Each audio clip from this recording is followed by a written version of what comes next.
Hello everyone.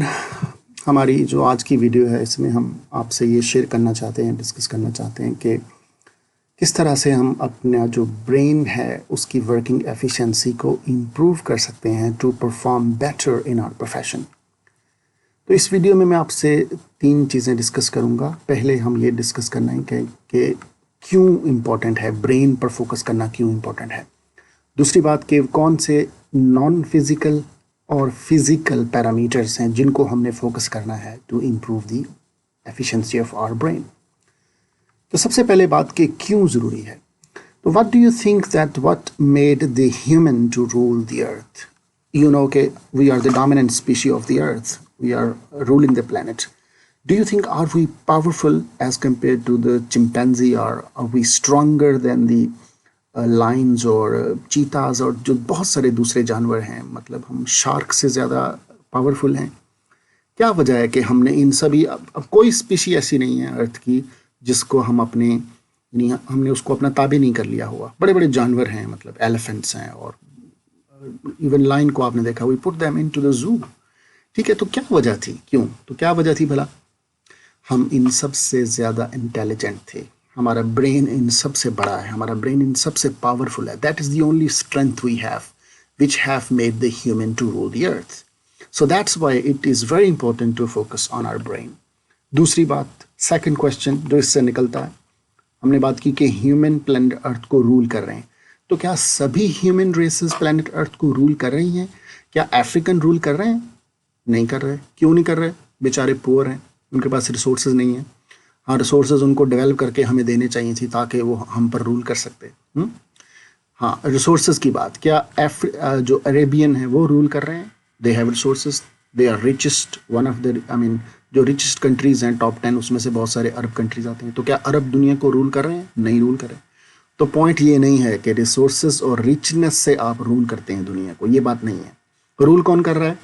Asia में देखें Japanese, और यूरोप में जर्मन्स, और दूसरे बहुत सारे कंट्रीज, और America, they are ruling. England क्यों रूल कर रहे हैं? क्योंकि दे आर टेक्नोलॉजिकली एडवांस्ड। तो टेक्नोलॉजी कहाँ से आती है? इनोवेशन से आती है। इनोवेशन कहाँ से आती है? ब्रेन की एफिशिएंसी से आती है। आई डू नॉट मीन कि हमारे पाकिस्तान में या जो ऐसे कंट्रीज जो पीछे रह गए उनके पास बिल्कुल इनोवेशन नहीं है, या उनके पास कोई ऐसा माइंड नहीं है जो इनोवेशन दे सके, या ऐसा नहीं है। वी हैव, लेकिन हमारे पास जितने इनोवेटिव माइंड हैं, जितने इंटेलिजेंट माइंड हैं, उनका नंबर इतना नहीं है कि हम जर्मनी या अमेरिका से कम्पीट कर सकें। अभी रिसेंटली आपने देखा कि चाइनीज़ जो हैं, 2 चीज़ें चाइनीज़ ने की हैं, मतलब इनोवेशन इतनी बड़ी नहीं लेके आए, but they have been very hard working.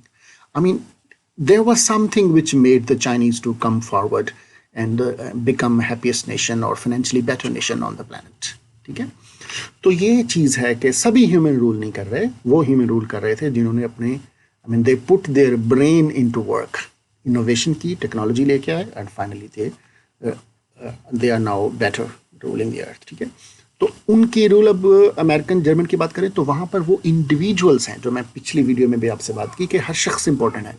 तो हमें ऐसे लोग ज़्यादा चाहिए जो इनोवेटिव माइंड हों, जिनके माइंड ओपन हों, जो पॉजिटिव हों और जो ज़्यादा इनोवेशन ला सकें। ठीक है, तो इससे वो इंडिविजुअल्स फिर सक्सेसफुल होंगे। इंडिविजुअल सक्सेसफुल होते हैं तो सोसाइटी सक्सेसफुल होती है। ठीक है, ओके, तो ये इसलिए इट इज़ इम्पॉर्टेंट कि हम अपने माइंड पर फोकस करें, हम अपने माइंड पर, अपने ब्रेन पर ध्यान दें।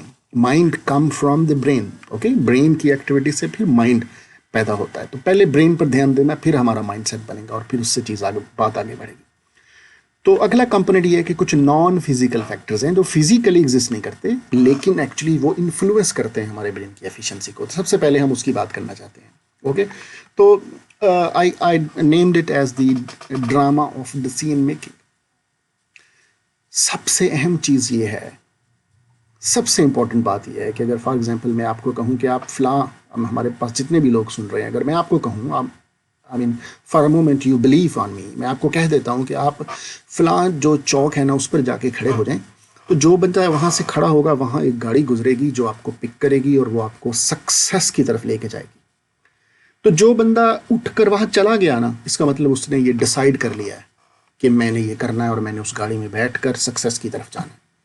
तो जो बंदा अभी घर में बैठा है या कहता है यार पता नहीं होगा कि नहीं होगा, चले देखते हैं, अगली गाड़ी पे चले जाएंगे, ठीक है, तो इसका मतलब है उसने वो चांस ही नहीं लिया। ज़रूरी नहीं कि ये जो लोग सारे वहाँ पहुँचे हैं उस गाड़ी में बैठ कर आगे चले जाएंगे, उनमें से भी सिलेक्टेड होंगे जो आगे बढ़ेंगे, राइट। लेकिन पॉइंट ये कि जो वहाँ चला गया उसने डिसाइड कर लिया, और जो अभी नहीं गया, अभी शुकूक व शुबात में, उसने अभी डिसाइड नहीं किया।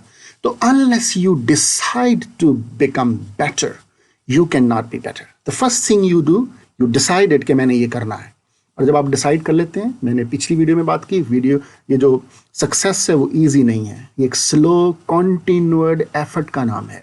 तो वो आहिस्ता आहिस्ता होगी, स्लोली, लेकिन उससे पहले ये उस वक्त शुरू होगा जब आप डिसाइड कर लेंगे, ठीक है। एक और चीज़ जो इम्पोर्टेंट है, जो इस नॉन फिजिकल फैक्टर में आती है, वो ये, अक्सर हम घर में जब बहुत ज़्यादा ज़बान चलाते हैं तो हमारी माँ कह रही होती है कि हाँ पुत तू वकील होता ना तो बड़ा तेरा चलना सी कम, ठीक है। तो मतलब ये कि हम सोच रहे थे, अब खुश हो जाते हैं कि हाँ अगर मैं लॉयर होता ना तो मैंने बड़े सक्सेसफुल होना था, ठीक है। दोस्तों में बैठ के इंजीनियरिंग यूनिवर्सिटी के फेलोज़ के साथ बैठ कर कह रहे होते हैं यार मेरा बड़ा इसमें इंटरेस्ट था, अगर मैं इसमें होता ना तो मैंने बड़े ज़बरदस्त रहना था, या अगर मेरा मेडिसिन में हो जाता ना तो मैंने ये फ़लाँ कमाल कर देना था। भाई आप ना इंजीनियर हैं इस वक्त, ना डॉक्टर हैं और ना आप लॉयर हैं। हाँ अगर आप हैं तो you focus it, prove your self, ठीक है। अगर आप नहीं हैं तो या तो छोड़ दें फिर ये काम जो आप अभी कर रहे हैं, अपना प्रोफेशन, इसको छोड़ के उसमें चले जाएं और प्रूव करें कि आप वाकई बेहतर हैं। नहीं तो फिर जो प्रोफेशन आपका है ना, इसी में खुद को आपने प्रूव करना है कि मैं बेटर हूँ और मैं ये बेटर कर सकता हूँ, ठीक है। जो बंदा एक काम जिसमें उसका इंटरेस्ट है और वो डिसाइड कर लेता है कि मैंने ये करना है, फिर वो उसमें अपने आप को मनवाता है, अपने आप को दूसरों से बेहतर प्रूव करता है, ठीक है। So the first important thing, ये फिजिकली एग्जिस्ट नहीं करती, but you have to decide to make it seen. तो आज हमने ये डिसाइड कर लेना है कि कुछ भी होगा मैं एफर्ट नहीं छोड़ूंगा, अगले 2 साल 5 साल 10 साल मैंने ये अचीव करना, ये मेरा गोल है, ठीक है। तो बाकी ये जो गोल की प्लान मैं आपको नेक्स्ट वीडियो शेयर करूंगा कैरियर प्लानिंग के हवाले से, जनरली जो सबके कैरियर में फिट आने की कोशिश करूंगा मैं। तो उसमें ही होगा कि हमने किन चीज़ों को प्रैक्टिकली करना होता है, प्लान कैसे करना है और फिर उसको एग्जीक्यूट कैसे करना है। तो ये देखें, इस पिक्चर में आप देख रहे हैं कि जो एलिफेंट होता है, हमने सब ने सुना देखा है कि जो इसको एक छोटा सा ये जो इस वक्त एक स्टेक का जो रोप है उससे उसको टाई किया हुआ है। तो आप समझते हैं कि ये जो एलिफेंट है इसको ये रोक सकती है, इवन आप इसको एक दरख्त से भी बड़े सारे से बांध दें तो वो उसको रोक सकता है? नहीं रोक सकता। आपने हाथियों को देखा, बड़े बड़े स्टेम जो होते हैं ट्रीज़ को अपनी इसमें उठाए फिरते हैं अपनी सूंड में, ठीक है। तो बस सिर्फ प्रॉब्लम ये है कि इस एलिफेंट ने ये बिलीव कर लिया है कि भाई मैं चेंड हूँ, ये मेरी लिमिट है, ठीक है। तो बिलीविंग इट, आई मीन अगर हाथी ये इस वक्त ये डिसाइड कर लेना कि मैंने यहाँ से चलना है, तो इसको 1 सेकंड का 100वां हिस्सा लगेगा, सिर्फ इसने ये एक स्टेप उठाना है और वो जो रस्सी है या वो जो स्टेक या जो नेल है जिसके साथ ये बांधा हुआ है, 1 सेकंड में उसने वो जाना है। लेकिन ये तब तक नहीं होगा जब तक ये डिसाइड नहीं कर लेता, और ये इस आस में यहाँ खड़ा रहेगा कि कोई आएगा, वो आके मेरा पाँव यहाँ से खोलेगा और फिर मुझे चलाकर वो सक्सेस वाले रास्ते पर जहाँ बहुत ही मज़े का डिलीशियस सैलड पड़ा होगा और वो मैं जाके खाऊंगा। तो ऐसा कभी नहीं होगा, ठीक है ना। इसको खुद करना होगा। तो this is the point, right.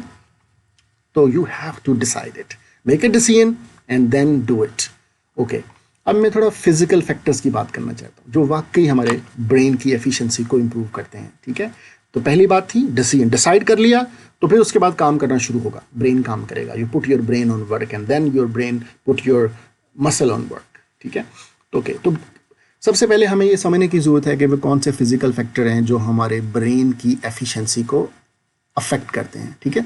तो देखें, हमारे ब्रेन में कुछ भी होता है, हम सोते हैं, खाते हैं, पीते हैं, मैं आपसे इस वक्त बात कर रहा हूँ, जो ये मेरा अमल है, रोना, हंसना, किसी से प्यार करना, what ever you do, it always initiates or it always is in your brain, ठीक है। तो जब ब्रेन में वो होता है तो देर आर फिजिकल फैक्टर्स जो उस प्रोसेस में आपके रिस्पॉन्स को या आपके बिहेवियर को या आपके सेट ऑफ रिस्पॉन्सेस को प्रोड्यूस करते हैं। वहाँ बहुत सारे केमिकल्स प्रोड्यूस होते हैं। जब आप सोते हैं तो और केमिकल्स होते हैं, जब आप जाग रहे हैं तो और, जब आप स्ट्रेस में होते हैं तो और, जब आप क्रिकेट खेल रहे होते हैं या हैप्पीनेस का मूड होता है आपका, तो डिफरेंट तरह की जो सिचुएशंस हैं उसमें डिफरेंट तरह के केमिकल्स और उनकी कनेक्टिविटी आपके ब्रेन की डिफरेंट होती है, ठीक है। तो हमें अपने ब्रेन में, आई मीन सिंपली हम यूँ कह लें कि अगर आपके, हम सब के, यानी आपके और जो हमारे अरेबियन हैं, जो अफ्रीकन्स हैं और जो जर्मन्स हैं, ऑलमोस्ट सभी के पास जो नंबर ऑफ न्यूरॉन सेल्स हैं, जो हमारे ब्रेन के सेल्स होते हैं, वो ऑलमोस्ट सिमिलर हैं। लेकिन why the Germans and Americans have, I mean they are better brain, उनकी एफिशिएंसी ब्रेन की क्यों है अफ्रीकन से ज़्यादा? क्योंकि उनके ब्रेन में न्यूरल कनेक्टिविटी ज़्यादा है, न्यूरल ट्रांसमिशन एक्टिविटी ज़्यादा है, ठीक है, ओवर टाइम ट्रेनिंग से। और अब जाहिर है बहुत सारे फिजिकल फैक्टर्स हैं, मैं उनकी तरफ आता हूँ, आप देखेंगे कि हम वो अपनी ज़िंदगी में उससे फ़र्क पड़ता है, ठीक है। What we have to do, we have to do things to improve the neural connectivity of our brain. We have to put more neuron into work. I mean, you, me, everybody on earth, they have almost similar number of neurons. तो जो बंदा ज़्यादा neuron अपने brain के उनको activity में involve करेगा, वो उतना ब्रेन उसका एफिशिएंट होता चला जाएगा, ठीक है। ओके, तो अब जो मैं आपसे बात करने जा रहा हूँ वो ये है कि ये these 5 things, कोई छठी भी हो सकती है ऑफ कोर्स, लेकिन at least these 5 we should do, कि हमें अपने ब्रेन की इंटर न्यूरल कनेक्टिविटी को इम्प्रूव करने के लिए क्या करना है। तो पहली थिंग जो है, पहली चीज़ वो ये कि you must eat well and sleep well. हम जब सो रहे होते हैं तो हमारे ब्रेन की बहुत सारी, जो कहते हैं कि हमारे ब्रेन में ड्यूरिंग जो हमारे दिन भर का स्ट्रेस होता है मुख्तलिफ तरह का, उसमें जो न्यूरोकेमिकल्स प्रोड्यूस होते हैं, some of them they damage the brain and they are clean in the brain while we are asleep, ठीक है। तो आप सक्सेसफुल लोगों की ज़िंदगियों से देखें, अमेरिकन्स और यूरोपियंस जो प्रोफेशनल हैं, जो प्रोफेसर्स हैं, जो IT प्रोफेशनल्स हैं, they sleep early at night and they get up early in the morning, ठीक है। तो ये बड़ा इंपॉर्टेंट है कि आपकी नींद पूरी हो, आप अच्छे से सोएं, ठीक है। अच्छा, अब नींद पूरी अच्छे सोने से मुराद नहीं है कि आप भाई सोने से न्यूरल कनेक्टिविटी बढ़ती है तो आप खूब सोएं, ऐसा नहीं है। ज़्यादा सोने से भी आपके ब्रेन की इंटर न्यूरल कनेक्टिविटी डिस्ट्रॉय होती है। इसी तरह से जो हेल्दी बॉडी है उसका माइंड भी हेल्दी होता है। तो आपको अपने खाने पीने पर भी ध्यान देना है। मेरा ये मतलब नहीं है कि आप आज से अपने कोई बेहतरीन डाइट चार्ट बना लें और किसी चीज़ पे ध्यान ना दें और कहें कि मैंने दुनिया जहान के अच्छे खाने खा के ही अपने ब्रेन को बेस्ट करना। नहीं, ऐसे नहीं करना। ईट वेल से मुराद है कि ज़रूरत के मुताबिक खाना है, ज़रूरत से ज़्यादा नहीं खाना, प्रॉपर डाइट लेनी है, ज़्यादा नहीं खाना ना कम खाना है, अपनी पसंद नापसंद को थोड़ा सा पीछे करके ऐसी फूड की तरफ जाना है जो हेल्दी हो। जो अनहेल्दी फूड हो वो आपने नहीं लेनी। तो हमारे जो इस वक्त लोगों के हेल्थ इश्यूज़ हैं उसकी एक वजह, बहुत बड़ी वजह हमारी ये समोसे हैं, ठीक है। हमारी फ्राइड फूड जो हम खाते हैं, जो अच्छी क्वालिटी की मीट फूड नहीं हम लेते, वो इसकी रीज़न है। तो आपने इस पर ख़ुद को ध्यान देना है, जिस हद तक आप कर सकते हैं आपने इसको करना है। It will definitely contribute to improve the efficiency of your brain. Second thing, it is biologically proven कि जो learning new things, if you learn anything new, you learn a new language, you learn to play a music instrument, you learn to drive, whatever you learn new, it improves the interneuron connectivity of your brain. Okay? आपने अगर किसी ने driving सीखी है आप में से, तो हम देखेंगे, आप जब सीखेंगे तो आप चीज़ को एक्सपीरियंस करेंगे। जब बंदा ड्राइविंग सीख रहा होता है तो वो 7 बंदे जो बैठा होता है उसे कहता है यार बात ना करो मेरे साथ, मुझे ये भूल गया कि मैंने कौन सा गेयर लगाया हुआ, और मुझे डिस्टर्ब ना करो, ठीक है, मैं ड्राइव कर रहा हूँ। लेकिन क्या होता है, उस वक्त आपके नए न्यूरल कनेक्टिविटी उसमें इन्वॉल्व हो रही होती है, उस लर्निंग में। और कुछ अर्से के बाद आप बातें भी कर रहे हैं, फ़ोन भी कर रहे हैं, व्हाट्सएप भी कर रहे हैं और ड्राइव भी करते चले जा रहे हैं। क्यों? आपके वो ब्रेन ऑटोमेटिकली हो गए, वो आपकी आंखों से, आपके कान से और आपके जो हाथ पांव हैं उससे ऑटोमेटिक एक लिंक डेवलप हो गया, वो खुद ही गाड़ी चल रही है, खुद ही रिस्पॉन्स कर रहा होता है सब कुछ, ठीक है। Book reading also improves your interneural connectivity and your the storage capacity of your. आपके ब्रेन में कोई थोड़ी सी जगह नहीं है कि आप, अगर आपने 10-20 किताबें पढ़ ली तो अब भर गया, तो अगर और पढ़ी तो पिछली भूल जाएंगी, ऐसा नहीं है। More you read, more your brain is developed, it is designed to store more and more. तो उससे आपकी स्टोरेज कैपेसिटी बढ़ती है, ठीक है। तो इससे भी न्यूरल कनेक्टिविटी बढ़ती है। तो जितने स्ट्रॉन्ग पावरफुल डेटाबेस होंगे आपके माइंड के अंदर, जो बुक रीडिंग से ही आएंगे, ठीक है, तो उससे फिर आपकी वो स्टोरेज कैपेसिटी बढ़ेगी और एनालिटिकल कैपेसिटी बढ़ेगी। तीसरी चीज़ जो बड़ी अहम है, फिज़िकली तो शायद इतनी एग्जिस्ट नहीं करती, लेकिन ये फिज़िकली इन्फ्लुएंस करती है आपके ब्रेन को। You must be positive, you must stay positive, you should be hopeful. तो एक्चुअली अगर आप सक्सेसफुल लोगों की ज़िंदगियों को देखें तो आप देखेंगे कि they are often talking positively and they are always hopeful, ठीक है। अब यहाँ पर इसका थोड़ा एनालिसिस करना है इस चीज़ का। ऐसा नहीं है कि एक शख्स सक्सेसफुल हो गया, अली बाबा, और अब वो पॉजिटिव हो गया है और अब वो सक्सेसफुल होने के बाद होप की बातें करने लग पड़ा। नहीं, पहले वो पॉजिटिव था। In her childhood person is positive and hopeful. फिर उसका इम्पैक्ट उसकी ज़िंदगी पे ये आया कि वो, चूँकि वो पॉजिटिवली चीज़ों को लेता था, अकॉर्डिंगली रिएक्ट करता था और होपफुल रहता था, तो फेलियर को एज ए नहीं कि डिप्रेस नहीं हो जाता फेलियर से, ठीक है।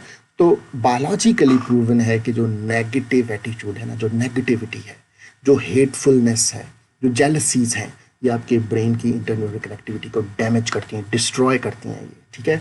तो आपने हर मुमकिन कोशिश करके खुद को इस चीज़ से बचाना है, यानी कि डैमेज नहीं होने देना और पॉजिटिव रहना है, ठीक है। चीज़ों की को हर चीज़ के पॉजिटिव और पहलू होते हैं, आप इसको you can read about it, ठीक है। तो ये आपने अपने, तो ये इंपॉर्टेंट क्यों है, अपने माइंड को, जैसे मैं कह रहा हूँ कि आपने अपने माइंड को कंट्रोल करना है, ठीक है। एक छोटी सी टिप देता हूँ, फॉर एग्जाम्पल अगर आप दूसरों से जेलस होते हैं, जेलसी के हमारे अंदर जीन्स हैं, जेलस होना नॉर्मल है, हर बंदा जेलस होता है, ऐसा नहीं हो सकता कि हम जेलस ना हो, ठीक है।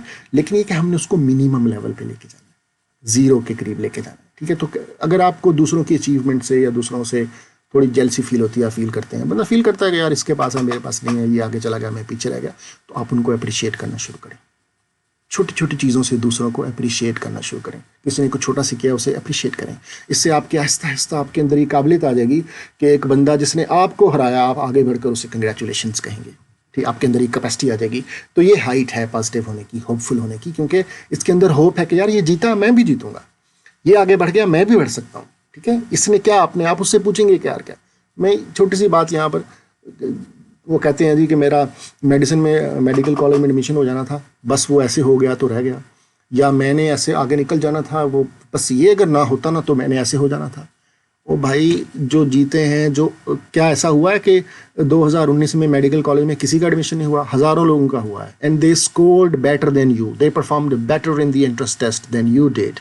इसी तरह जब प्रपोजल एक्सेप्ट होते हैं, रिसर्च पेपर एक्सेप्ट होते हैं, वो कहते हैं जी मेरे साथ तो ये ज़्यादती होगी, मेरे साथ ये बाइस्ड हो गया, ऐसा नहीं होता। पॉजिटिव एटीट्यूड ये है, दे performed better, so you should also focus on yourself to perform better, to do things better, to learn from their experience. You should go to them, discuss with them कि यार आपने क्या किया, कोई ऐसी बात नहीं है कि आप नहीं कर सकते अगर उसने किया है तो, ठीक है। फोर्थ पॉइंट ये है कि हमें ऐसी चीज़ें करनी है, ऐसा काम करना है जो हमें happiness they. Do things, for example, helping others makes you happy. It improves the working efficiency of your brain. It leaves positive impact on your brain, ठीक है। Respecting others, taking care of others, ठीक है। Watching movies, sometimes listening the songs you like, okay. Watching comedy movies, these things, whatever make you happy, do it, okay. But I don't think कुछ ऐसा करें जिससे दूसरे किसी शख्स को तकलीफ हो और वो आपको हैप्पीनेस दे, ऐसा नहीं हो सकता।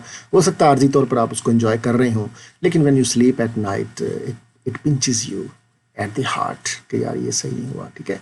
तो आप सो जाते हैं, बट वो जो रिग्रेट है ना, वो आपके ब्रेन को डैमेज कर रहा होता है, वो आपके कॉन्फिडेंस को डिस्ट्रॉय कर रहा होता है। उसके बाद आप चार बंदों के सामने ये भी नहीं कह सकते कि हमें दूसरों का ख्याल रखना चाहिए, क्योंकि वो बंदा का फेस आपकी आंखों के सामने होता है कि यार मैंने उसके साथ ज्यादती की थी, तो इससे आपका ब्रेन डैमेज होता है। लास्ट पॉइंट जो है फिजिकल फैक्टर, वो है एक्सरसाइज करना।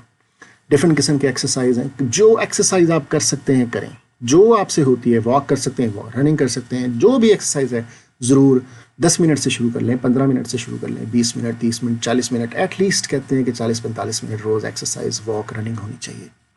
लेकिन एक बहुत ही स्पेशल एक्सरसाइज है जिससे आपके ब्रेन को बहुत अच्छा इम्पैक्ट देती है, वो है योगा। योगा में आपने ये करना है कि आपने सिंपली बैठ जाना है, जैसे हम दो जानू होकर बैठते हैं, या जो भी पोजीशन आपको हो कंफर्टेबल, जैसे आपने वो फिल्मों में देखा कि योगा करते हैं। मुश्किल है योगा करना, आप 1 मिनट से स्टार्ट करें, ठीक है। इसमें आपने करना क्या है कि आपने अपनी ब्रीदिंग पे फोकस करना है। सिर्फ दुनिया की कोई भी एहसास, कोई भी चीज़, कोई भी फीलिंग्स आपके अराउंड आपको महसूस नहीं होनी चाहिए, आपको पता नहीं होनी चाहिए। सिर्फ एक चीज़ आपने फील करनी है कि आप इनहेल कर रहे हैं, वो आपको फील हो रहा है, और एक्सहेल कर रहे हैं, सांस अंदर आ रहा है और बाहर जा रहा है, इसके अलावा कुछ नहीं। आप ऐसा करेंगे तो इससे भी आपके ब्रेन पर बहुत पॉजिटिव इम्पैक्ट आएगा। एक दिन करने से नहीं आएगा, जैसे कुछ भी, किसी भी चीज़ का एक्सपर्ट बनने में टाइम लगता है, तो इससे भी आप, तो अगर आप 10 मिनट तक पहुंच जाते हैं ना, कि if you can do this for 10 minutes without feeling, noticing anything in the world, you can feel your breathing, तो इट मीन्स कि आपने अपने ब्रेन पर कंट्रोल कर लिया। इस चीज़ का आपको कॉन्फिडेंस गेन करने में बहुत हेल्प मिलेगी। आपको अपने माइंड में, फॉर एग्जांपल आपको गुस्सा आ गया किसी बात पर, तो जब गुस्सा आता है तो आप आउट ऑफ माइंड हो जाते हैं, आपकी वीकनेस होती है। तो एक अच्छा बड़ा प्रोफेशनल जो लीडर होता है वो गुस्से में नहीं आता। फेलियर हो जाती है तो आप पैनिक होने लगते हैं, तो वो भी नहीं आपने होना। तो इन सारी चीज़ों में आप इंटरव्यू के लिए जाने लगे और आपका दिल जो है वो 200 की रफ्तार से धड़क रहा है, तो आपने उसको कंट्रोल करना है। तो आपने सिर्फ 5 सेकंड के लिए ना ब्रीथिंग फील करनी है अपनी, और then you forget anything else. चाहे वो गुस्सा के फैक्टर्स हों, चाहे वो पैनिक सिचुएशन क्रिएट करने वाले फैक्टर्स हों, फेलियर का जो है, या कोई नदामत हो, या कोई भी आपका बड़ा प्रॉब्लम जो आपको उस वक्त जिस आप स्टेज पे जा रहे हैं या आपको इंटरव्यू के लिए अंदर जाने लगे हैं, तो आपने उस सिचुएशन को फुली कंट्रोल कर सकते हैं अगर आप अपने अंदर ये एहसास डेवलप कर लें। ठीक है, ओके। तो ये 5 चीज़ें हमने जो है वो आज से करनी है। तो हमारा एक और जो आखिरी मैसेज जो मैं यहाँ पे बात करना चाहता हूँ, एक तो हमने 2 मैसेज पीछे हमने किए कि हमने एक तो डिसाइड करना है। अब जिसने डिसाइड कर लिया ना, तो वो बंदा आपको योगा करता नजर आएगा, वो बंदा आपको बुक रीडिंग करता हुआ, अपने आप को टाइम देता हुआ। अगर आप अपने आप को टाइम नहीं दे रहे, ना आप अपनी सेहत का ख्याल रख रहे हैं, ना आप बुक रीडिंग कर रहे हैं, ना पॉजिटिविटी ला रहे हैं अपने अंदर, और ना आप जो है वो कुछ ऐसा कर रहे हैं जिससे आपको हैप्पीनेस मिले, और ना आप कोई एक्सरसाइज कर रहे हैं, तो आप क्या समझते हैं कि कौन सी ऐसी सुरखाब का पर आपको निकल आएगा जो आपको ले जाएगा? आप उस हाथी की तरह उधर बंधे रहेंगे सारी ज़िंदगी, कुछ भी नहीं वहाँ से होगा। ठीक है, तो सबसे पहले ये जानने, पहचानने, समझने की ज़रूरत है कि कौन चाहता है आपको कि आप the best person in the world हो। वो कौन है? वो मैं हूँ, वो ट्रंप है, या सी पैक की वजह से होना है, या नवाज शरीफ चाहते हैं, या इमरान खान चाहता है? नहीं, कोई नहीं चाहता, आप खुद हैं। सिर्फ और सिर्फ आप हैं जो जितना भी मुश्किल स्टेज आएगी, जितने, नो मैटर हाउ रॉन्ग और हाउ राइट और यू, एक बंदा ऐसा है जो हर वक्त आपके साथ खड़ा होगा और आपको सपोर्ट करेगा, वो सिर्फ आप हैं और कोई नहीं है।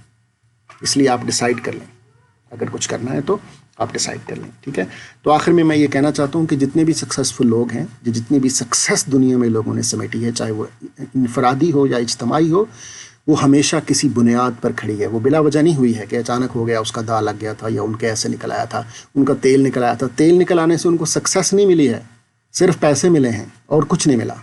ठीक है, तो ये ऐसे नहीं होता है। उस करने के लिए आपको डिसाइड करके आगे बढ़ना पड़ेगा और अपने ऊपर बिलीव करना पड़ेगा। ठीक है, कि मैं ये कर सकता हूँ। और जब आपने कर लिया डिसाइड और बिलीव कर लिया, फिर आप जो put all the required things and all the required stuff जो मैंने पीछे बोला, तो उनमें से एक चीज़ जो है वो हमारा ब्रेन है, जो बड़ा इंपॉर्टेंट है। तो उस पर आप आज से काम करना शुरू करें। तो इंशाल्लाह नेक्स्ट वीडियो में हम आपसे डिस्कस करेंगे कि प्लानिंग कैसे करनी है, कैरियर को प्लान कैसे करते हैं, किन किन फैक्टर्स का हमने ख्याल रखना है। ठीक है, तो वाइल वी आर प्लानिंग और the career we are already in, हमने उसमें सक्सेसफुल कैसे होना, तो इस पर। और फिर उसके बाद हम जो टेक्निकल स्किल्स हैं ना, वो बहुत आसान है। जैसे मैंने बात की थी वीडियो में कि वो बहुत इजीली आ जाएंगे, लेकिन सबसे पहली चीज़ माइंडसेट है। This is very important. I am sorry for saying lot of things, और ये वीडियो थोड़ी लॉन्ग हो गई, बट अगर हम अपने आप को 20-22 मिनट नहीं दे सकते अपनी बेहतरी के लिए, तो फिर इसका मतलब अभी हमने डिसाइड नहीं किया। Thank you very much, have a good day.